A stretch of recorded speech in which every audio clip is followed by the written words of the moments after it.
right, well, if you're ready, then we're going to get started.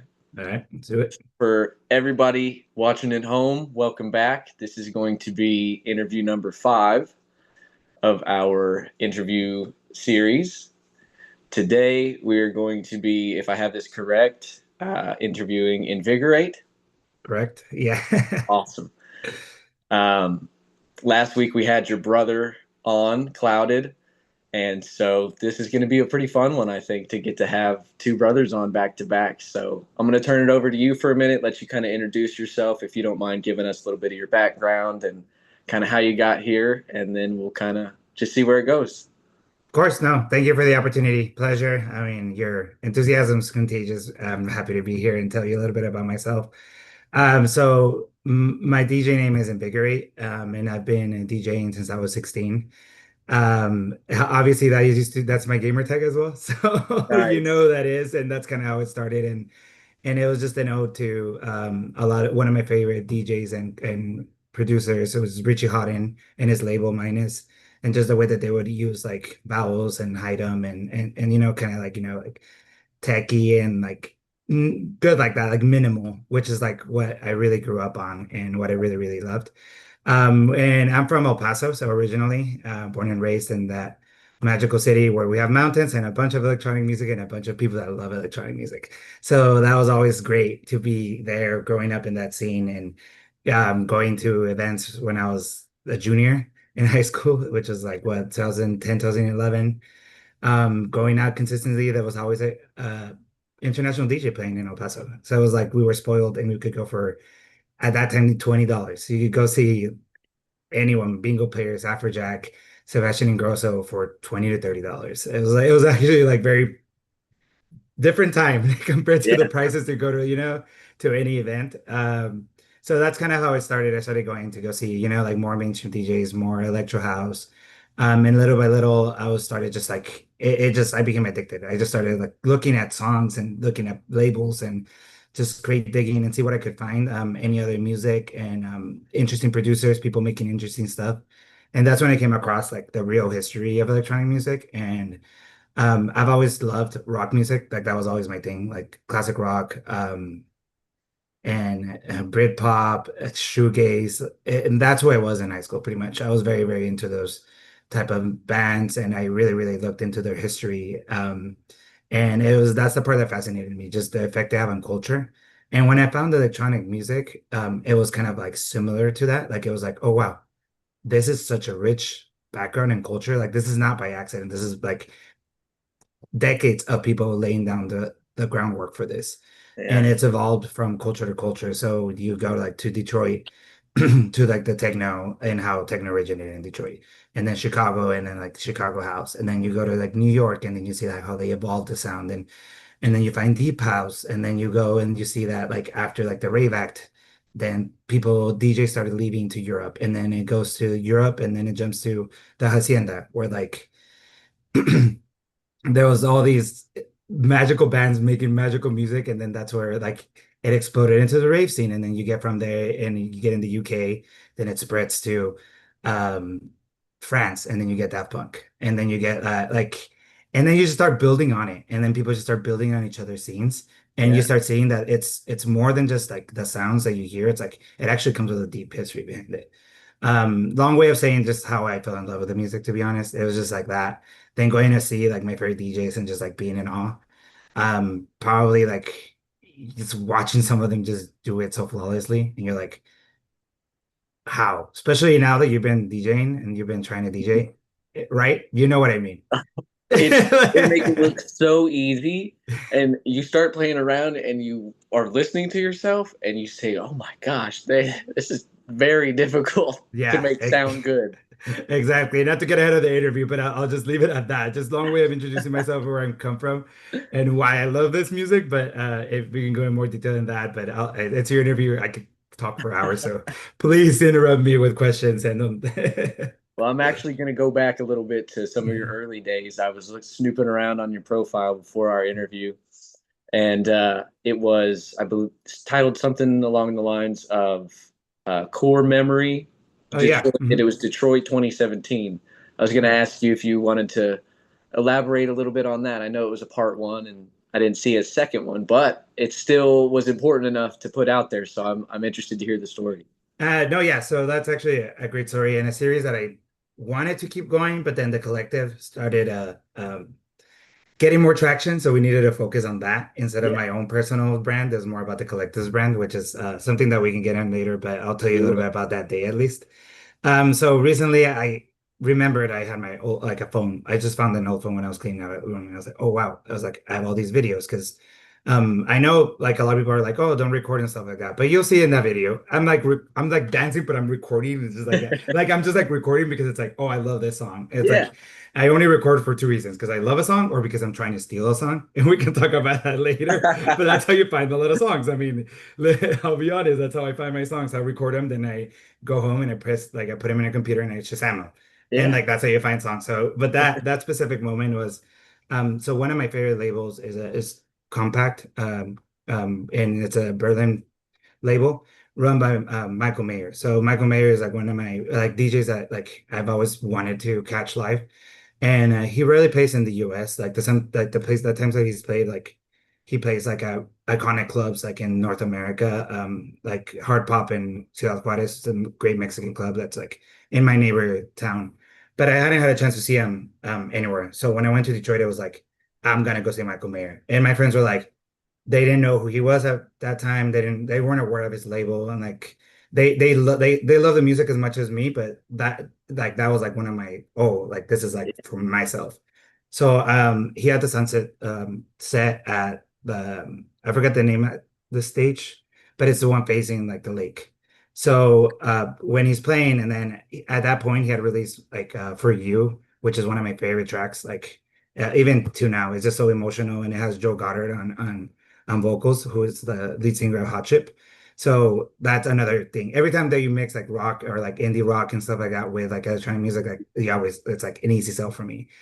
And that song just meant a lot. And in that point in my life, it was like, like you're finding yourself in college and stuff like that. And that just like felt like centered. And that's just like in the video, you'll hear me just like singing my heart out because like the people around me, like it was all like I was 2017. I was how old was I? Like probably like 21, 22, around there.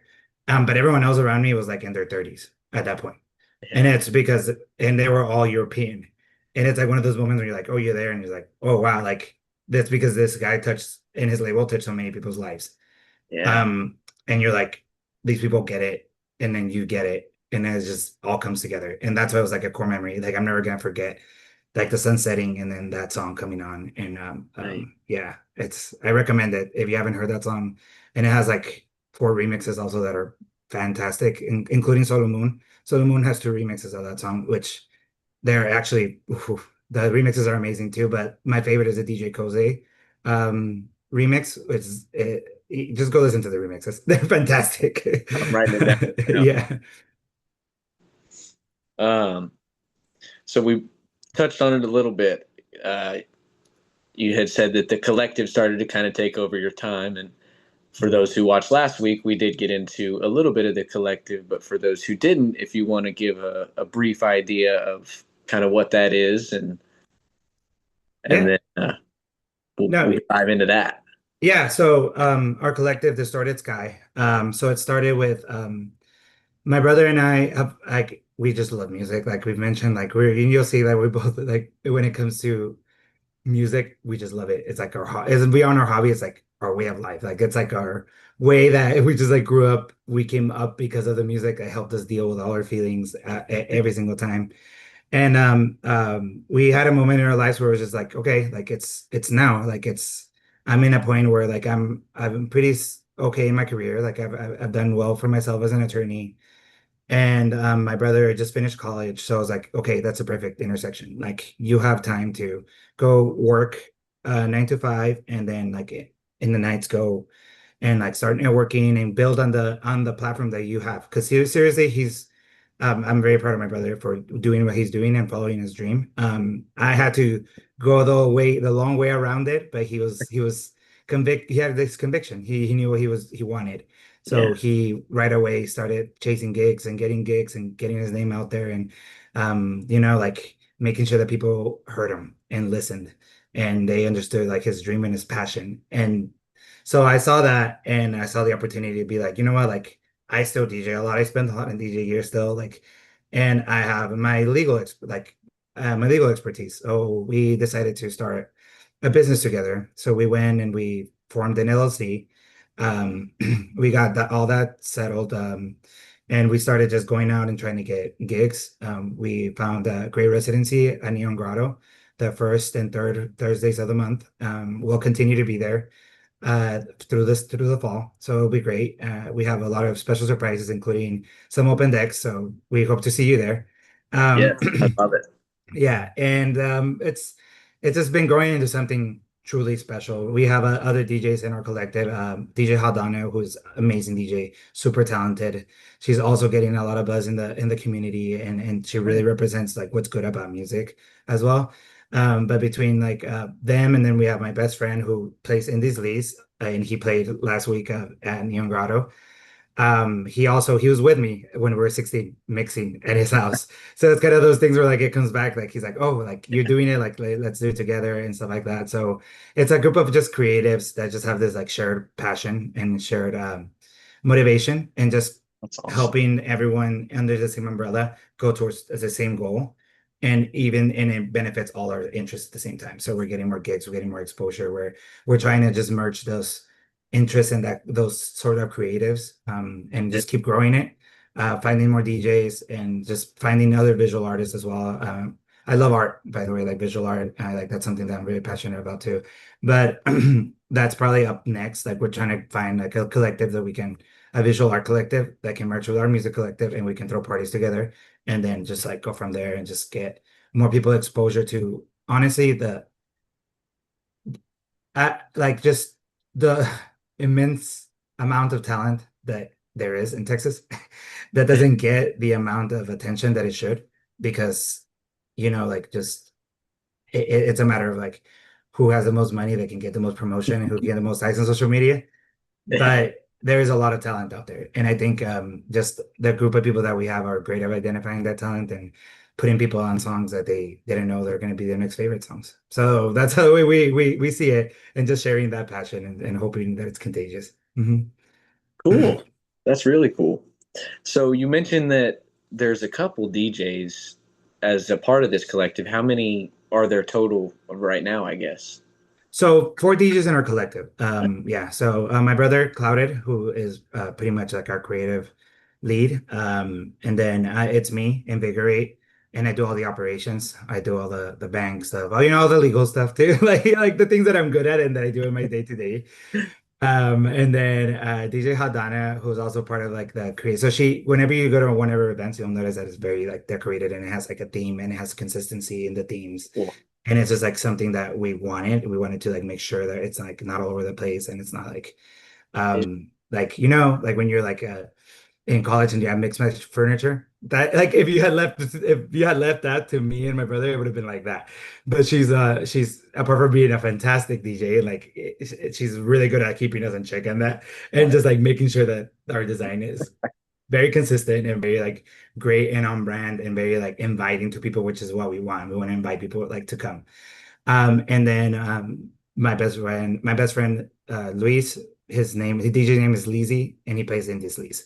So he got to his debut night last Thursday, and he got to play like all the Indie Sleaze classics and all that. So right now, those are the four that we have.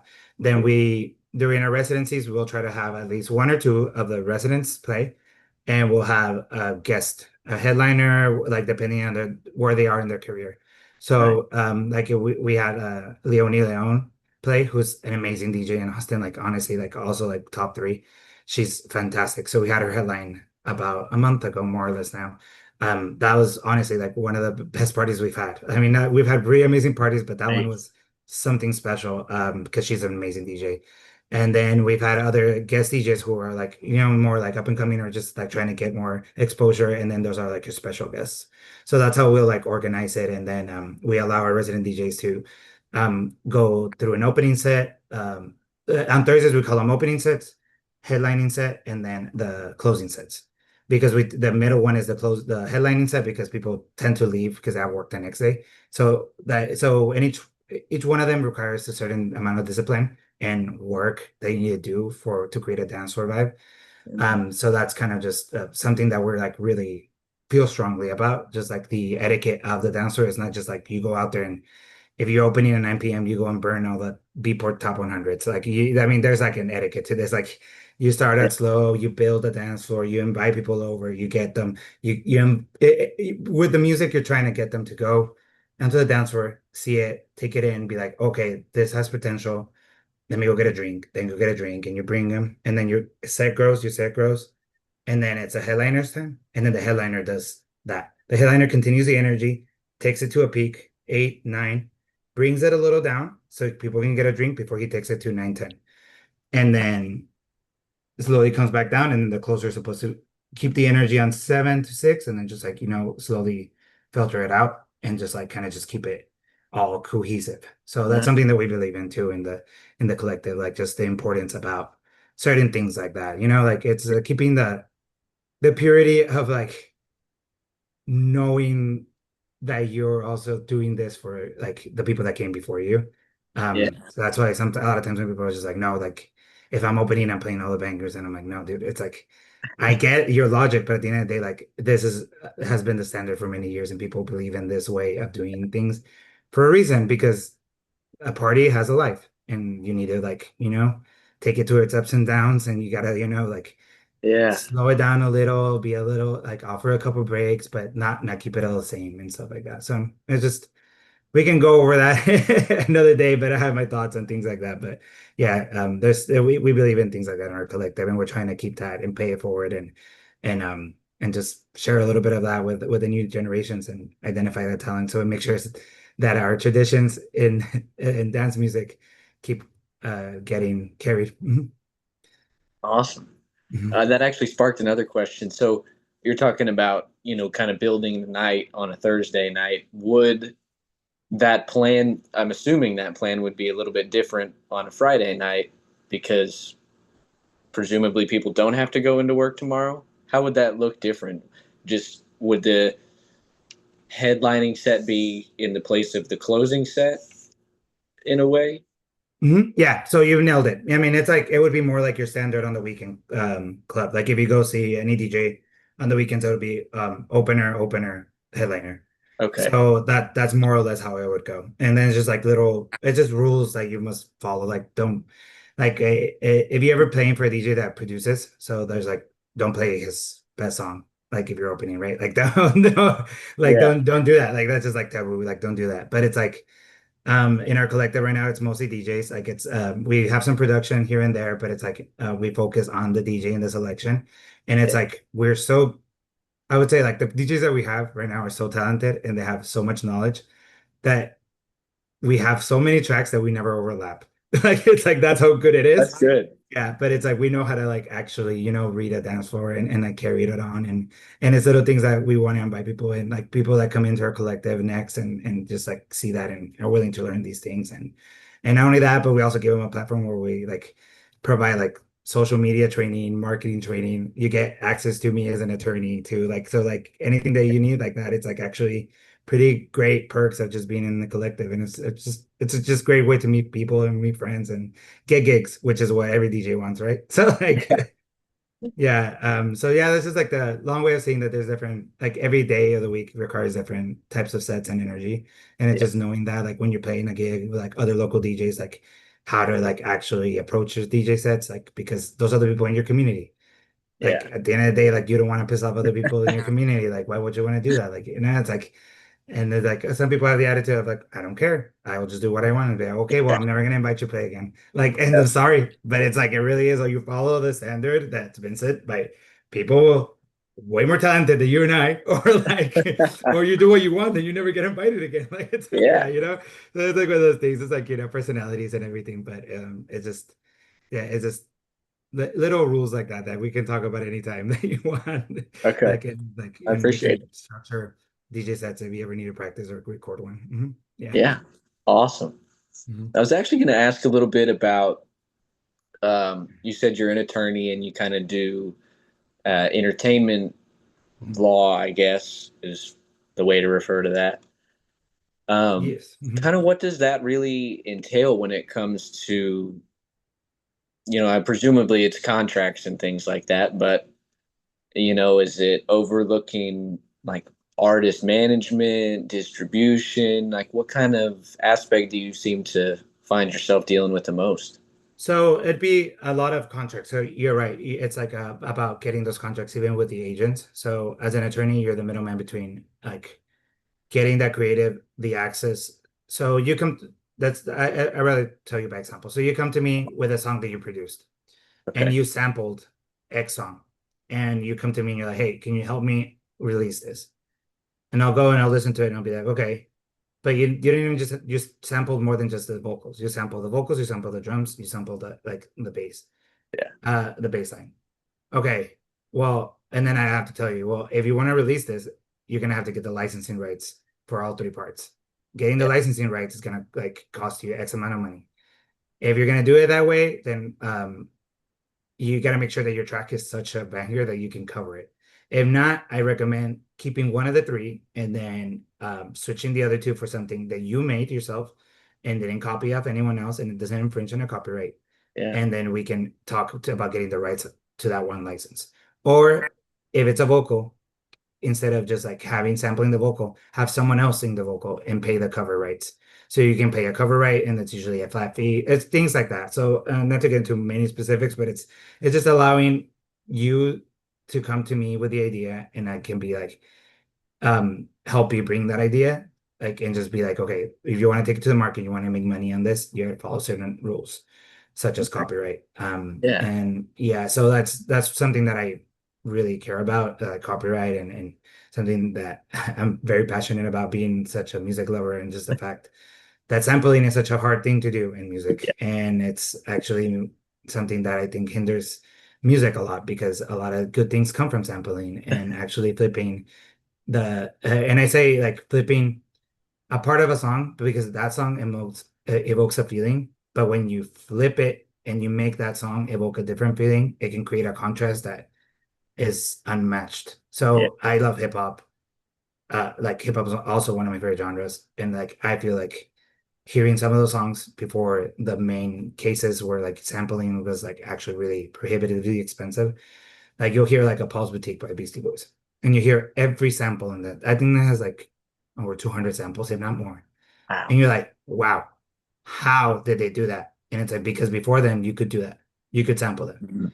You listen to like De La Soul back then, and they do all these sample flips and stuff like that. And you're like, wow, this is incredible stuff that they're making. And then the Supreme Court said that you can't do that without paying licensing rates. Mm. So I have my opinions on that, but it's like I get why protecting the music industry, but the executives make sense, but it ended up making it where the executives hold all the power and the creatives don't.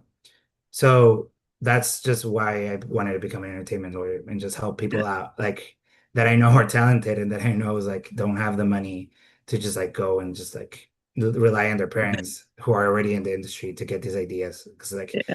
Because at the end of the day, I think it hurts everyone. It hurts you, it hurts me when we don't get to listen to good stuff that's being released and we're forced to listen to mediocre stuff that's put on the radio just because someone said that they want that heard and because they're someone's parents.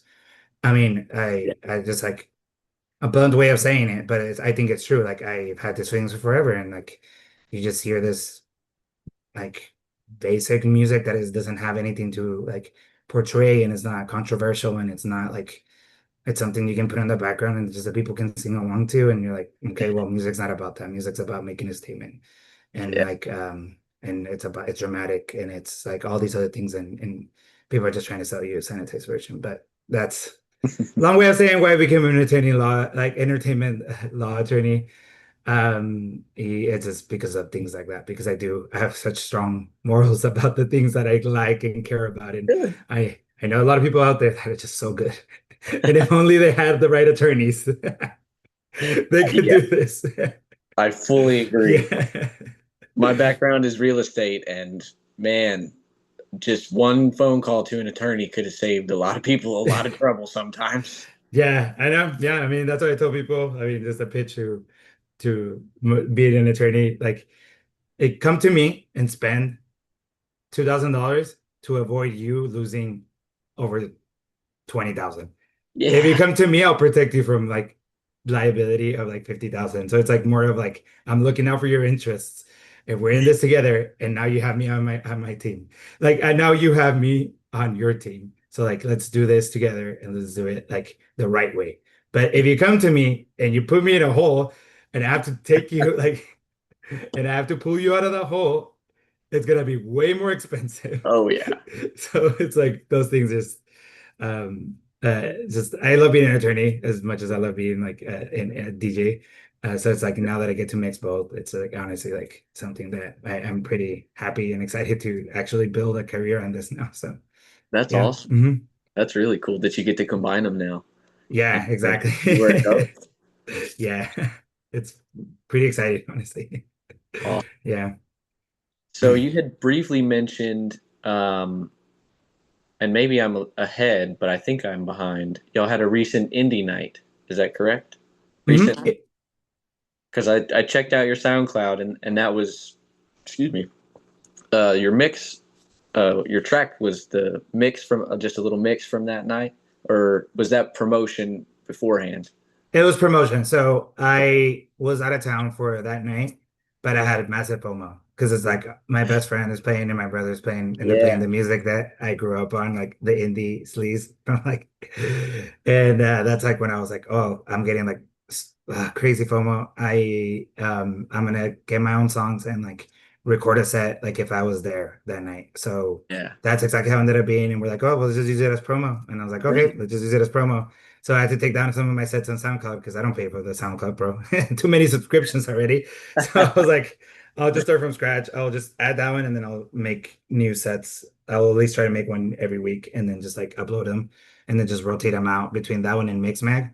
Not Mixmag, what's it called? The other one? The one where you can upload sets. There's another service, Mixcloud. That's it. Mixcloud. Okay, I Yeah. haven't heard of that one. I'm gonna look into that. Yeah, no, that's a good one too. So they're both good, and Mixcloud is a little bit more generous on the copyright. Okay. So just keep that in mind. I mean, because at the end of the day, like they have um, artificial intelligence kind of finding the Right. copyright infringements, but you're making a DJ set. So there's kind of like that's for another day as well. But there's a lot of legal implications when you make a DJ set and when you play the music in a DJ mix. But yeah, so just like that's another use Mixcloud, use SoundCloud. They each give you 5 hours of like free uploads. So just use both. And then now Okay. you get 10 hours of sets. Cool. So I mhm, actually will back up, back to the attorney because that sparked a question for me. mhm, Um, just because it made me think about it. This was one of my first questions I asked in my first interview, but he wasn't an attorney. So he was mhm. like, look, I don't really know. And I obviously didn't expect him to give me any kind of Mhm.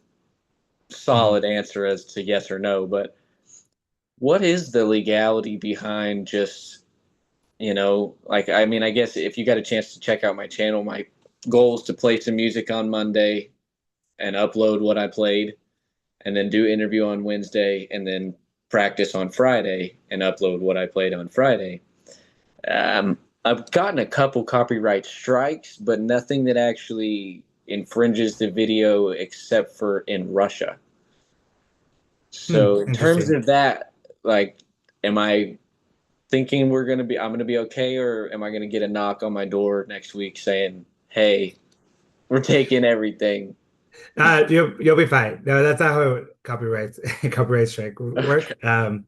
But I mean, I'll just speak generally to it. I mean, like I would need to be like know more information on it.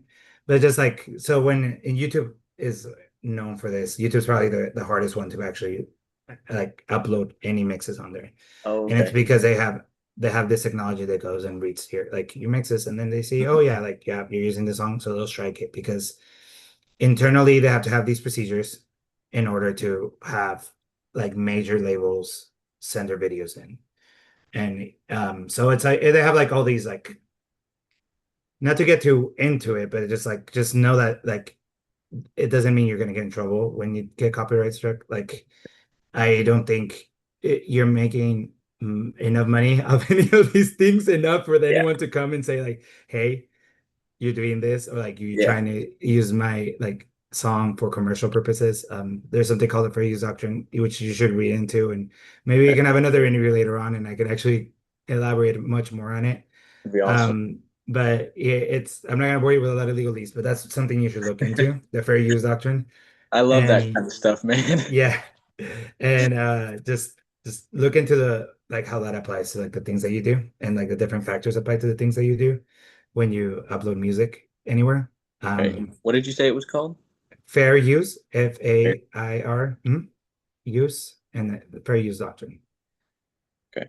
Awesome. Thank So, but the way that doctrine's made right now, it's for it's intended to for you to ask permission instead of like using it and then they go in after you. Like it's like they you. want you to use permission. I have Okay. my thoughts on that as well, but that's for another day as well. I could talk about this for a while because I feel like that it just hurts creatives in a lot of ways that it shouldn't. And they're just the way that YouTube strikes things, and people like use YouTube strikes in a bad way. They use copyright strikes to actually like infringe on people's like First Amendment rights. It's Hmm. a yeah, it's a What a mess. weird. I mean, not just generally just like expressions and stuff like that. Like, so if you said something about me like online on your YouTube channel or you edited this like and like cut out like and said like something that I said like outrageous Yeah. I could just be like, oh, file put a copyright strike on you. Hmm. And YouTube many times they'll just be like, oh, okay, and they'll just strike it. They use Interesting. some discretion, but it's like because it's all computer based, it there's like less discretion because it's not a human actually reading it. Huh. So, but that's not what copyright is intended to be for. Like copyright Weird. is not to silence your critics. Like it's copyright's intended to, protect works of art, like recorded works of art. But yeah, we can talk about that later because it's Yeah. a long thing. And I also have to preview. I do have a copyright series coming out, so I will like make like I've been working on this. It's probably gonna be like in a carousel format for Instagram, but I'm gonna make that like my series on copyright, and I'll be more specific there. Yeah. And then we can probably even hop on and do an interview. Like we can talk about it like more if you have thoughts like when you read like my series. But it's a Yeah. 9-part series, and each series will just go over like one of the like what is copyright and this is copyright, and it goes through all Yeah. that. And then That's a the great idea. ninth, on the eighth one, I just go through like these are songs that are hitting the public domain next year. Because now we're hitting the real good stuff in public domain, Hmm. like the real cool jazz stuff is starting to pop up, like the blues and the jazz. So like once they hit the public domain, you can use them to produce. So like, and you don't have to ask for permission, and you can start getting creative with a lot of things that are out in the public Cool. domain. So that's what I'm leading into that series is just helping producers use things in the public domain. So they just stop paying people to Yeah. use their samples, because it's not going to change. Like, and I don't think people realize how much the artist isn't even getting anything off of it. They're getting Yeah. crumbs on the dollar while like the labels are making all the money just because they got people to sign a contract without an attorney or with a bad attorney, and Yeah. they were just like so excited to make their dreams come true and honestly borderline duress. But yeah, yeah, but Interesting. it's like those things. Just but that copyright series will be out as soon as we get this. As soon as we get to the fall, and then we have a little bit more time, and we get the more established in the collective. That'll be next. That's But awesome. yeah. That'll be cool. That'll Mhm. be a good one, I think, for informing everybody because that's definitely something that's in terms of my production career always been terrifying to me is getting copyrighted for sampling something for a beat or whatever and then having Mhm. to deal with it. And granted, this is the first time I've ever been able to ask any questions about it. So, Yeah. I mean, yeah. And it's not legal advice because we're not even getting specific on it, but just in yeah, case it's not legal advice, but it's like, I'll just tell you, like, lucid dreams by Juice World, right? Like, a lot of people know this story, but others don't. But like, you should spread the gospel on this. So that samples a song by Sting. okay. And when that song, like, he was like SoundCloud rapper, and that song made it big. He didn't ask permission to sample that song. So when I made it big and it sold so many copies and it made so much money, he saw 0% of it. He didn't see All had to anything from go. that. All went to Sting, 100%, Wow. because of how it's structured. So that's like the type of risk that you like that anyone like you and I, like any creative deals with. Interesting. So yeah, like that's my understanding. That was like 0%. Like, but it's like more like stories like that of like Yeah, people just like sampling something, they find out, they go and take your money. Yeah. interesting. Yeah. Um, and another question that came out of that little conversation we just had, what is I'm not sure what the right phrase would be, the time limit for that public domain? Like, how long is it before stuff becomes public domain? Is it, I feel like I've heard 75 and I feel like I've heard 100. 75. Yeah. So 75. 75. So yeah, artist life plus 75.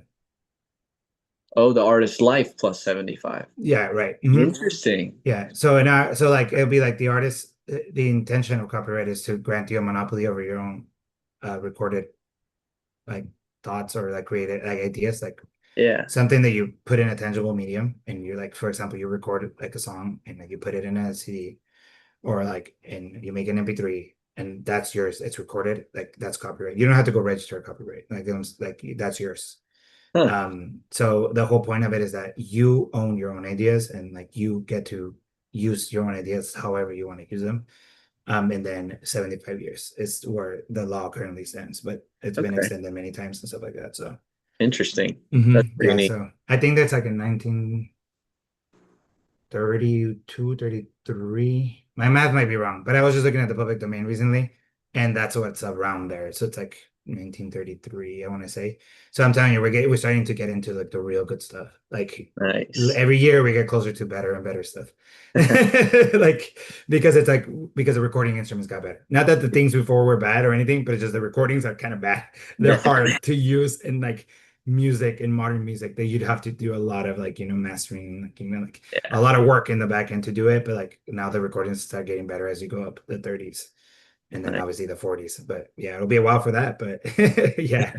Hmm. So where is this public domain where you can like find this? Is that just a general timeline and then you can go seek out the information yourself, or is there like a database where you can find this stuff? I know there's a couple free databases of sounds per se, but I don't know if that's necessarily the same as Yeah. what we're No, kind of so talking about. there are databases. So like you go and find the databases. You can do a Google search or ask ChatGPT to give you the databases. Like and it's like people that are like as committed, to like to copyright and what copyright stands for. And I really like love like lurking around those like forums and like just like Yeah. reading how people are like passionate about like some recordings and they own record shops and they'll get these like records that are old and they'll go and record them and then they'll upload them on there and then they'll have like millions of tracks. I swear millions. And but they're like curated and like people just spend time doing these things and it's just like for the love of the history of the music. That's really cool. And they're in the public domain, so that I encourage people to go listen to them, and then like, and just using them and just like reformatting them and like making different pieces of art with it, just so the spirit of that artist and the spirit of that song keeps on living. And it's honestly very fun. It's just scouring them and just like listening to things and just like going and it's not only music, right? So it's like also like publications like logos, just Hmm. music, radio. So like, I mean, radio shows, things like that. So you can, there's a lot of things out there, like That's pretty neat. um, pieces of art. So like the graphics of something, like photographs of like art and stuff like that. Like and there are some in the public domain. You can just use them. This is why like you see a lot of people like on Etsy selling like prints of like artists, like I don't know, like the Mona Lisa, right? And why you can do that is because it's in the public domain, like Mm. things like that. So it's Huh. like just knowing like how things work like that and just how like that's like super interesting. But Yeah. that's how a lot of things work. Yeah. Sweet. Yeah. I mean, and that's kind of, I feel like this is one of those moments where it's kind of maybe we've gone a little bit off track from the Mhm. DJ side of Yeah, things, true. but that's also, I feel like, kind of my hope for this channel is to get a little bit of each person who I interview and their Mhm. connection to DJing, and hopefully, through Yeah. watching the series, you get to build some kind of knowledge, or the viewer gets to build some kind of knowledge. But yeah, I will put it back on track now to DJing. We're gonna go back to the indie night Mhm. um, that you had some FOMO on, and Yeah. you said you're getting to DJ at some of these events too, correct? Or are Yeah, you no, not yeah. doing a lot of DJing still? No, no, no. So I'll do, yeah, I for sure DJ, and I'll DJ at least once a month. So like, I said first and third Mhm. Thursdays. So I'll be like the first Thursday of the month, I'll be there. And then my brother's there almost every week. Nice. Yeah, I mean, yeah, my brother is like super active and he's there. He's there in Austin. I'm here in Dallas, so it's harder for me. But Yeah. I'll make the trip down there just because I want to see him and we want to hang out and play Yeah, tracks for each other, and it's a fun time. I bet. But yeah, so no, but yeah, I'll be out there playing this Saturday actually. So when you post this, it'll be, I guess, it's Saturday the Ooh, well, let's see. 16th. I'm a little bit ahead of schedule. I'm Yeah. trying to get a little bit ahead on interviews. So I believe this will be actually for slated for the 27th of this month. Okay. So yeah. So I'll just say like I played a set last yeah, yeah. I'll start from there. So I'll just be like, oh, I played a set last Saturday and yeah. Mhm. Yeah. What do you think? Yeah, I mean, yeah. Yeah, So on Saturday I played a set. So like I'll just keep going and then we'll have like sets like on the weekends. And when it's on the weekends, we'll have like the residents play. And that's like what we're aiming for. And then just go from there and have private events. So that's also something that we're gonna start doing, yeah, inviting people that we like in the scene or that like we would want them to go hang out with us, and just like we rent a spot and then we just like um charge people just like a cover just to like cover the event and just hang out and have some drinks and network with other people, which I think is very important, and just to keeping all this alive. It's like the face-to-face networking. So yeah. definitely. I like hmm the face-to-face networking too. yeah. The most fun. No, yeah, you'll be on that list, I'm telling you, you'll be. Thank you. Thank you. I appreciate it. Mhm. Do you ever get to do any DJing up in Dallas, or are you pretty much strictly, especially now that y'all have started the collective, are you pretty much strictly keeping yourself towards Austin nowadays? So that's then one of our next goals is to go come up here to Dallas, and it's my one of my personal goals because I want to make it easier for me. But no, yeah, it's just a matter of just building. So we want to take it in steps and we want to make sure that establish our foundation, and their foundations like honestly set straight and good to go before we try to expanding anywhere else. Like we want to make sure that what we build is built correctly, and then try to use that and scale it to somewhere else and scale it to somewhere else and just kind of keep growing that way, but growing organically, not forcing anything, just doing things like for the right reasons at all times. And just knowing that like we come like we're privileged. Like I work as an attorney, so like that's a privilege in itself. So like just understanding that because of that privilege we get to take things at our own pace and just using that to our advantage. Honestly, I Yeah, think that's something that's very important. But eventually we'll come up here to Dallas, and like eventually we'll keep going Houston and San Antonio. So by then, by when we get to San Antonio, you better be all good to go, man. hopefully I'm long gone from San Antonio by then There you and go. DJing somewhere. There you go. Wherever you are, man, we'll probably be there by then. I Yeah, mean, but that's the goal. I'm just like trying to be like, just keep growing in around Texas and nice. just like meeting cool people and talented people and just helping them Yeah, with things like this and making sure that they get paid what they deserve to get paid and what they so that's just a way of doing it. Like, and why the collective works is because we serve as that middle person and we just pay you and we pay you. We have no interest in taking money from it because at the end of the day, it's like kind of like for the betterment of the group. yeah, So we're not taking a cut, which is like we need the speakers. So like we pay for the speakers and we just want to get the speakers back. But whatever we make that night, we split it between the talent, and it's just something that we believe in, and just being transparent about those things is that's very really cool. important to us. Yeah. Mhm. Um, well, I'm getting low on questions here, but I've got a couple left. Um, I try to save some of these for towards the end because Mhm. I feel like they're good closing questions. Mhm. Um, and this is one of my favorite ones. I've gotten some good answers on. Would you say that? What would you say you have like a favorite moment from your career as a DJ? Whether that's just one simple little interaction with somebody else, or a feeling you got playing somewhere. It can be anything. Well, I would say watching my brother DJ and watching my brother rock Neon Grotto for South by, I think I want to say a year ago.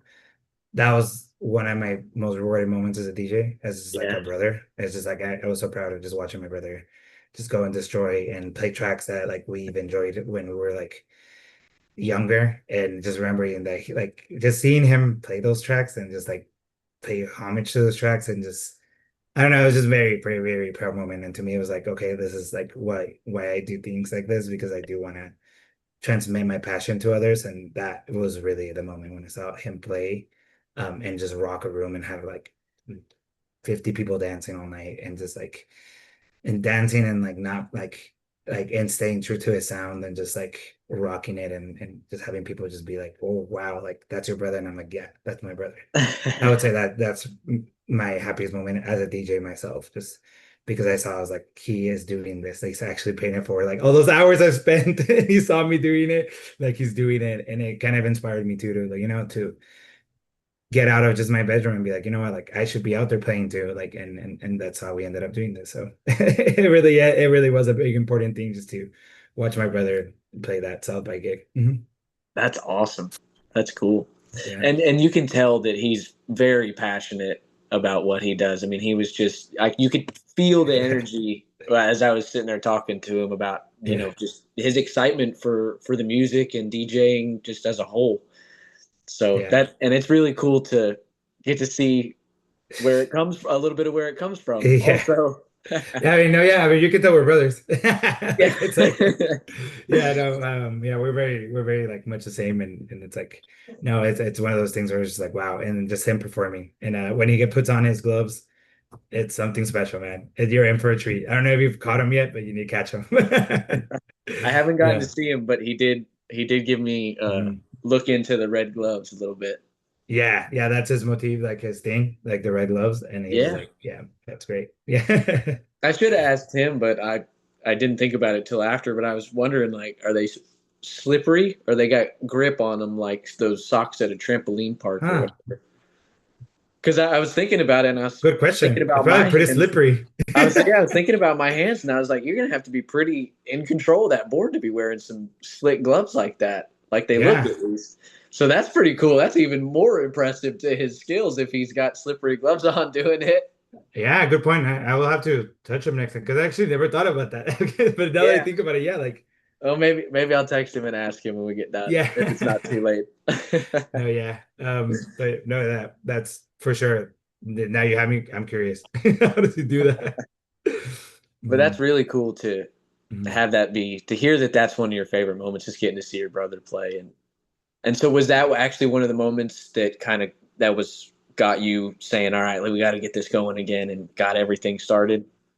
Yeah, no, for sure. I mean, it was like more like that, like, like maybe I need to stop working less.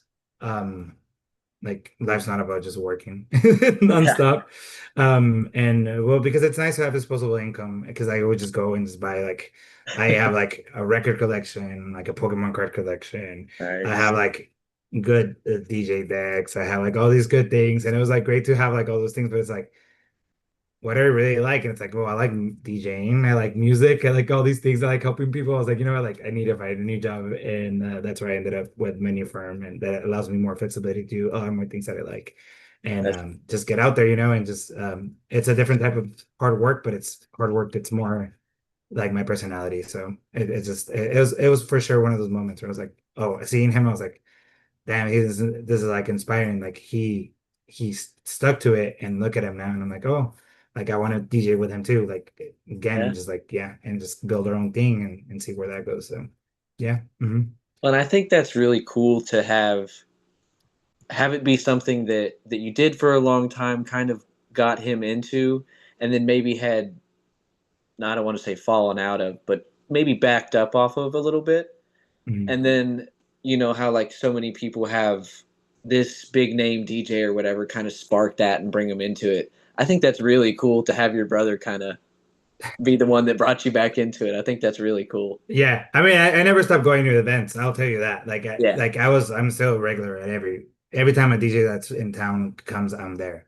Nice. Like it's like because it's my way of just dancing is and going and seeing DJs, and honestly, like you're DJing now. Like when you see a DJ like John Digweed play and you're like, how? how did he just make that like transition? Like how did I come in here at he started at 12 and then I blinked and it's already 2 in the morning. Like Yeah. what did he do the entire night? And I know he played a lot of tracks because I have like I know I was yelling like what like that, but it was like it just seemed flawless and it just took me on a trip. And that's like those things are just like this is why like they're masters at what they do. Like that's why they're like in their 50s and still doing this because they do it for the love of the music. And you're like, wow, like Yeah. that guy, John Dick Weed, and just like Carl Cox, and you see Carl Cox and the energy that he has at his age. Like, oh my God. Like it's just things like that. Like they're just like, okay, this is special. Yeah. Yeah. So Definitely. no, but yeah, no, I mean DJs I have a lot of favorite DJs. So yeah. Um, I think we're getting to our last question here. Let me do one Mhm. more run through and make sure I didn't miss anything. Yeah. So the last one, so like I mentioned before, my goal for the channel is to play a little bit of music Monday, just start the week off right, kind of mix it up every now and then. Then we have our interviews on Wednesday, and then on Fridays, I have another practice session where I'm going to play some music. And so what's kind of been growing and happening now that we got this going is I have been asking the people that I'm interviewing for one thing that maybe they wish they had started practicing sooner when it came to actually DJing, or some kind of good skill when it comes to the board. And I guess it doesn't necessarily have to be the board, but I'm hoping for something skill wise for me to specifically practice in this Friday DJ session to come after the interview. And so if you got So anything like that, I'd love to yeah, I mean, I listen. have a lot, but I would say like the one because I'm looking back at when I first started DJing and just like what I think like was something that really changed the way I approach DJing was just like understanding how keys work. And I don't know if I've told you before, but like just mixing in key.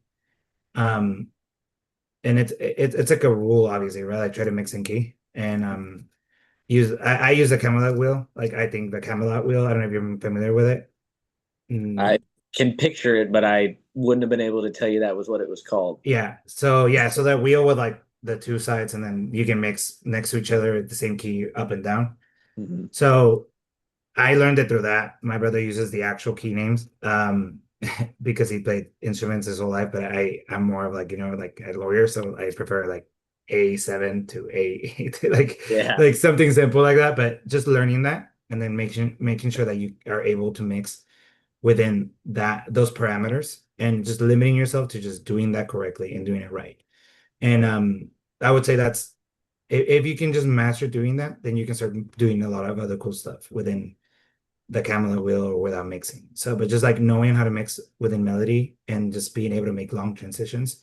For example, I mix house, like I mix like techno, I mix minimal deep tech. So a lot of those genres require a lot of like patience with your mixing and just like layering between the tracks. It's not just like up, next song up, down, filter it down. Like no, it's like actually like letting them play out a little bit and like not having the crowd not realize that you're even almost making a transition in some way, right? But it's because they're mixing melodically and it all makes sense melodically.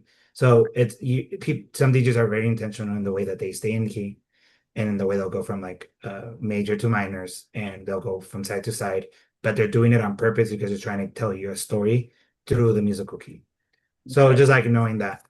So just learning the basics of a melodic mixing and then once you learn the basics, talk to me again because then I'm gonna tell you like how things get more complicated when you hear songs and they have three keys in them and the melodies are different. And then even a DJ app won't even get them, but you just kind of have to remember them or just like train your ear to get them. And it's like little things like that, or making brass transitions and keys, like because a track it doesn't have any melodies and it just has drums.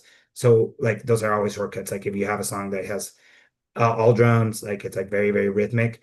Boom, you can use that song, loop it, and then you can go to a different key, and the different key can like just incorporate itself, and like the track will be easy and it won't be harsh on anyone's ears. Okay. But that's for another day. Just like learn to mix and key. Right. learn to mix melodically and just try to like use that and just watch how easy your DJing gets Okay. when you mix in key, and you'll be like, that sounds really good. And you're like, oh shit. Like if you just mix in key, it actually just goes by really like it's a shortcut. But then you're gonna like the creatives that we are gonna be like, oh, but I just don't want to mix in the same key or in the similar BPM range. I want to mix it up a little bit. I want to play like this crazy like stuff. And it's like, okay, well, let's just learn to do that first. Yeah. So melodic mixing, like learn the Camilla wheel, use the DJ app that you use, like if you use record box or like Serato or Tractor, like just set it up so it gives you the alphanumeric, and then alphanumeric is always easier. Or just like on your mixer, just press sort by key, and then just go and just pick songs and just go, oh, same key, and then just practice them, and then start noticing how like very easy they get to mix, and like even the knobs, the equalizing becomes much easier. Like it's like, oh, Okay. like I don't have I let the tracks do their job. Like I'm not Yeah. fighting the tracks. But yeah, I think that's yeah. Whenever you hear someone say don't fight the track, it's because you yeah. If you do it melodic mixing, you will not fight the track. I tell you, the tracks will tell you when to mix in and when to mix out. That's how good it is. Yeah, you'll see, especially when it's the same genre. So you're mixing the same genre, mixing key. Promise you, you're gonna be like, what? I even made a mashup. How did I make a mashup? Oh, because they're in the same key. Yeah. So you'll start noticing, and it'll start like hitting you, like all these things that people DJs talk about all the time, like, oh, a mashup. Oh, like this is because they're on key. So that's something that's it just to learn. Sweet. That'll Mhm. be a probably the toughest thing that I've been given as my task, but that's because I think I have to actually do a little bit of homework before I can go get in front of the board and actually do it. But that's okay because that's if Yeah. that's part of it, then that's why I'm doing this so that I get Well, something new. you have your controller, right? Which Yes, controller do you have? I remember. I have a DDJ FLX4 or Okay. FX4. And so that's on Record Box, right? Yes. Like yeah, okay. So Record Box gives you the keys already. Okay. You can sort by key there. Just Just I like just got to learn yeah. the wheel. Yeah, yeah, if you put key, so like if you put sort by key on that song, it'll give you all the songs in the wheel that mix with that song. And then you can just keep going from there. So it's like a really nice shortcut. So So you if don't I have to don't, you don't even have to do your homework that much. Like it's like really nice like to have all these DJ apps that help you with do these nice. things. Yeah. So yeah, so that's just a way to practice it. But yeah, no, don't worry. Those Record Box has all the shortcuts already. Okay. And it should be pretty easy to go, but just I watch how will your mix it gets easier. Sweet. Mhm. I will still go do my homework and go learn the wheel because that's going to just be good knowledge to have anyway that I don't have. So I will still go do that. Yeah, no, yeah, and then yeah, and just learn like how certain keys make certain people feel. Some keys are more like, Yeah. like dramatic, some keys are more happy, and some keys like just like learn which keys evoke what type of emotion. And then just like that's what when you see it in the crowd and you're like, people want something deep, people want something dark, people want something more upbeat, people want like yeah, and that's how you like when you start learning the keys, I'm telling you, it'll help out your DJing a lot. Okay. Yeah. Awesome. Well, Mhm. that's all I have in terms of questions. Is there anything else that you want to close out with, say to everybody right before we're getting done here? Thank you very much, by the way, for being a part of this and being willing to let me grill you with questions. No, of course, no. I'm happy to be here. Like it's like I mentioned at the beginning, it really is an enthusiasm, like to keep doing what you're doing and like Thank you. don't even like when you feel like you're not getting enough like traction here and there and like stuff like that. No, like this is you're laying down the foundation. Like the same way that I mentioned that we're doing in Austin with this. You're meeting a lot of good DJs that have can give you that opportunity. So like Yeah. now it's on you to just go learn how to do it. And trust Yeah. me, one day it'll just click and you'll be like, I can do this and I can play live in front of these people, or I can open with no pressure and like just do it. So Yeah. just keep doing what you're doing, and thank Thank you you. so much for the opportunity. Thank you. And go follow the collective, Distorted Yeah. Sky .atx, and my DJ account, Invigorate INVGR8 .rr. Just follow us there for updates. We have a lot of good gigs coming up, and if they mentioned that you invited them to the gig or that they saw it from here, we'll give you all free drink. So There you go. yeah, so there we go. You got your first sponsorship. Just kidding. Or we did maybe. I love it. I But yeah, love it. there we go. Thank you so much. Appreciate your time and it was great meeting you. Mhm. Thank you very much. I really appreciate it. And we'll get all your links. And so everybody go check out the video description for all his links. And yeah, that's it for today. Thank you again very much for being here. I really Mhm. appreciate your wealth of knowledge. We feel like we learned a lot today. So thank you Mhm. very much. Thank you. You're welcome. See you.